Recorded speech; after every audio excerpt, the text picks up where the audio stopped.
বিয়ের পরে একটা মেয়ে তার বাবার বাড়িতে কেন যায়? শুধুমাত্র বাবা মা ভাই বোনদেরকে ভালোবাসে, সেই টানে বাবার বাড়িতে যায়। এখানে কোনো স্বার্থ লোভ লালসা থাকে না। তবে সব মেয়েদের ক্ষেত্রটা এক না, কিছু মেয়েরা আলাদা। আসসালামু আলাইকুম, আমি কানিজ, ঢাকা থেকে বলছি। আজকে তিশা আপুদের একটা ব্লগ দেখলাম, খুব খারাপ লাগলো।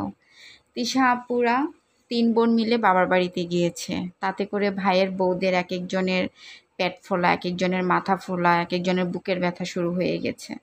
তা দেখে তিশা আপুদের মা হিট স্ট্রোক করে ফেলেছে। যে হিট স্ট্রোকের জন্য গভীর রাতে তিশা আপুরা তাদের মাকে হসপিটালে অ্যাডমিট করতে বাধ্য হয়। সেখানকার ডক্টররা তাদেরকে বলেছে গরমের জন্য মা এত অসুস্থ হয়ে গিয়েছে।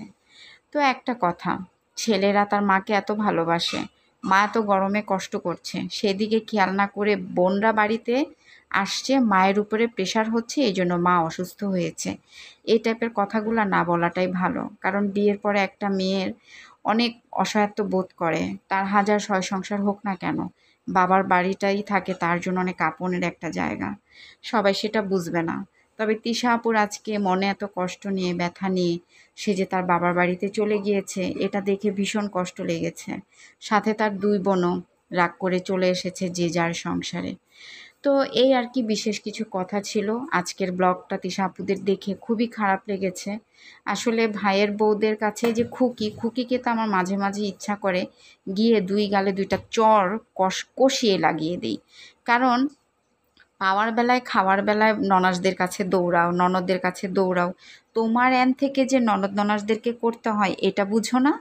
অসভ্য ফাজিল শয়তান ডাইনি টাইপের একটা মহিলা। তো যাই হোক, অনেক কথা বলে ফেললাম অনেকে নিয়ে। আমার মতো যারা তিশা আপুদের ফ্যামিলিটাকে পছন্দ করেন বা তিশা আপুর প্রতি পার্সোনালি যাদের পছন্দ আছে, তাদের কাছেই কষ্টটা লাগবে, খারাপটা লাগবে। আদারওয়াইজ কারোর নাও লাগতে পারে।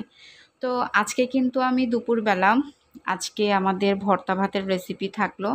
তো আমি আলু ভর্তা করে নিয়েছি, ডিম ভর্তা। ডিমটা না সেদ্ধ একটু অনেক আগে করেছিলাম আলুর সাথে, ঠান্ডা হয়ে যাওয়াতে ডিমটা ময়ান হচ্ছিল না, তাই একটু ভালো করে চটকিয়ে নিচ্ছিলাম। আর এই তো শুটকিটা দেখলেন আমি শিলপাটাতে ভর্তা করে নিয়েছি। আমি আবার কি শিলপাটা ছাড়া ভর্তাটা খেতে পারি না, আই মিন ব্লেন্ডারে করে খেতে পারি না।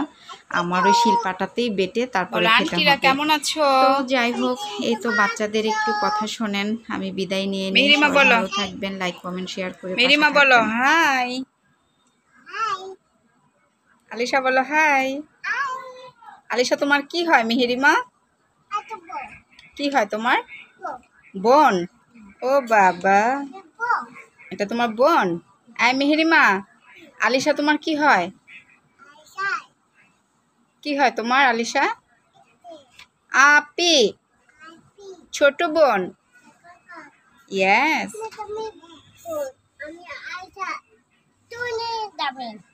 হ্যাঁ, আলিশা তোমার কি হয়?